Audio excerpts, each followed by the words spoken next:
Perkenalkan, nama saya Krisveldi Wesley Purba, NPM 19820008, Fakultas Bahasa dan Seni, jurusan Seni Musik.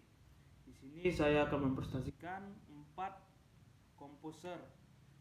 Yang pertama ada Edward Lalo. Edward Lalo dilahirkan di Lille, pertama-tama belajar di konservatorium di kota, lalu di konservatorium Paris di bawah bimbingan musuh lama Berlioz, Francois Anthony Hebenek. Selama bertahun-tahun ia bekerja sebagai seorang pemain biola, khususnya bermain musik kamar dan guru di Paris sebelum terkenal sebagai komponis yang dicapainya ketika usianya mencapai akhir 40-an tahun. Ia meninggal dunia di Paris. Meskipun Lalo bukanlah nama yang segera dikenal di kalangan musik Paris, gayanya yang khas telah membuat ia cukup populer. Simfoni Espagnole untuk biola dan orkestra masih menduduki tempat terhormat dalam repertoar para pemain biola.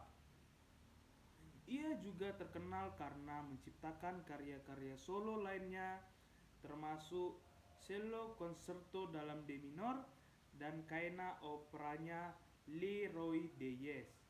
Pertama kali dipertunjukkan pada tahun 1888 dan didasarkan pada legenda Bernard yang sama yang belakangan diangkat oleh Debussy dan yang lebih terkenal diangkat dalam La Cathédrale Agnolotti. Karyanya Simfoni dalam J minor dipuji dengan sangat oleh Sir Thomas Beckham, meskipun hanya sedikit dirijen lain yang memperlihatkan minatnya terhadap karya itu. Gaya Lalo yang menonjol adalah melodi-melodi yang kuat dan orkestrasi yang beraneka rupa dengan kemantapan yang mirip dengan musik Jerman yang membuatnya berbeda dari kebanyakan komponis senegaranya. Gayanya yang khas ini serta kecenderungannya sangat ekspresif dilihat dalam karya-karyanya yang diciptakan dengan padat seperti Scherzo dalam D minor, salah satu komposer Lalo yang paling kaya dengan warna. Lalu yang kedua ada Camille Saint-Saëns. Lahir di Paris 9 Oktober 1835, meninggal di Algiers 16 Desember 1921. Dia adalah seorang komposer, pianis, dan organis Prancis. Dia adalah salah satu komposer terhebat pada zamannya. Dia mengubah banyak musik dari berbagai jenis.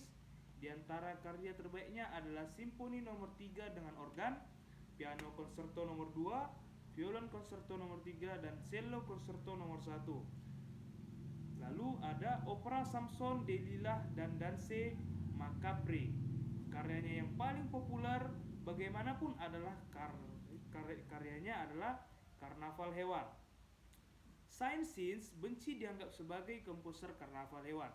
Dia mengatakan dia hanya menulisnya untuk sedikit kesenangan dan dia tidak ingin ada yang melakukannya.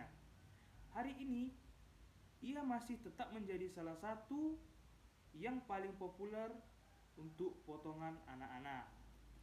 Lalu yang ketiga ada F. Ernest Causser. Lahir di Paris 1855 dan meninggal 1899. Ia lahir di Paris dari keluarga bourgeois yang makmur.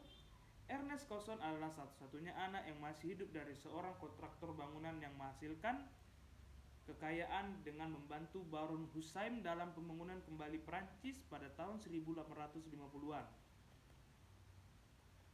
Causser membuka halaman untuk Debussy Luzancis 1893 pada tahun 1879 pada usia 24 tahun. Ia mulai menghadiri kelas komposisi Jules Masson di Paris Conservatoire. Masson menganggapnya sebagai orang yang luar biasa dan seniman sejati. Causser telah mengubah beberapa karya piano dan lagu, namun demikian manuskrip paling awal yang dipertahankan adalah dikoreksi oleh Masson di Conservatoire. Causser juga belajar dengan Kaisar Frank, dengan siapa dia membentuk persahabatan dekat yang berlangsung sampai kematian Frank pada tahun 1890. Cousin menghentikan studinya pada tahun 1881 setelah upaya yang gagal untuk memenangkan Prix de Rome.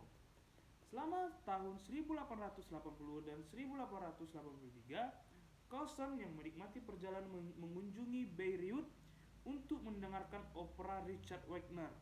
Pada perjalanan pertama, Cousin pergi bersama The Indy untuk pemutaran perdana Parsifal Wagner, dan pada perjalanan kedua ia pergi dengan pasangan barunya Jenny Escudier, dengan siapa dia akan memiliki 5 anak. Dari tahun 1886 sampai kematiannya pada tahun 1899, Cousin adalah sekretaris Société Nationale de Musique. Di rumahnya sendiri, ia menerima banyak seniman terkemuka, termasuk komposer Henri Dupart, Gabriel Fauré, Claude Debussy, Isaac Albéniz, penyiar Stephanie Mallarmé, novelis Rusia Ivan Turgenev, dan pelukis impresionis Claude Monet. Cousin juga mengumpulkan koleksi penting. Lalu yang ketiga ada Gabriel Aubrain Fauré. Lahir di Prancis pada tahun 12 Mei pada tahun 1845 dan meninggal pada tahun 4 November 1924. Dia adalah seorang komposer, organis, pianis, dan guru Prancis. Dia adalah salah satu komposer Prancis terkemuka di generasinya. Dengan gaya musiknya memengaruhi banyak komposer abad ke-20. Di antara karyanya yang paling terkenal ada Pavane, Requiem, Sicilienne, Nocturnes untuk piano dan lagu, Après un rêve, dan Clair de Lune. Meskipun gubahannya yang paling terkenal dan paling mudah diakses umumnya adalah gubahannya yang lebih awal, Fauré mengubah banyak karya yang paling dihormati di tahun terakhirnya dalam gaya yang lebih kompleks secara harmonis dan melodis. Fauré dilahirkan dalam keluarga yang berbudaya tetapi tidak terlalu musikal. Bakatnya menjadi jelas ketika dia masih kecil pada usia 9 tahun.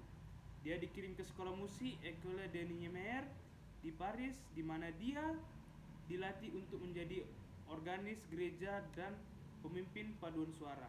Di antara guru-gurunya adalah Camille Saint-Saëns yang menjadi teman seumur hidup.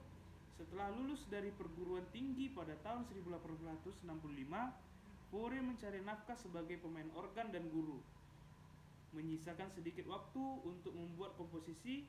Ketika dia menjadi sukses di usia parubaya, memegang posisi penting sebagai organis di Église de la Madeleine dan direktur Paris Conservatoire, dia masih kekurangan waktu untuk menulis. Dia pergi ke pedesaan pada liburan musim panas untuk berkonsentrasi pada komposisi.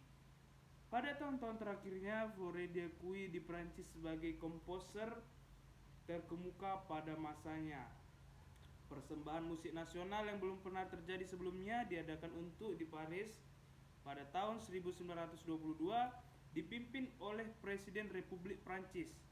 Di luar Prancis, musik Fauré membutuhkan waktu puluhan tahun untuk diterima secara luas, kecuali di Inggris, di mana ia memiliki banyak pengagum selama hidupnya.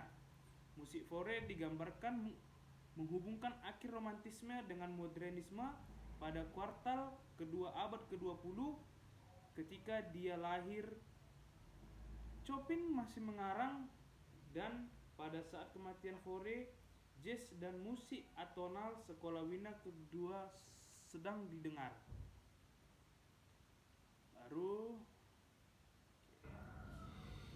Sekian dari penjelasan saya ucapkan terima kasih.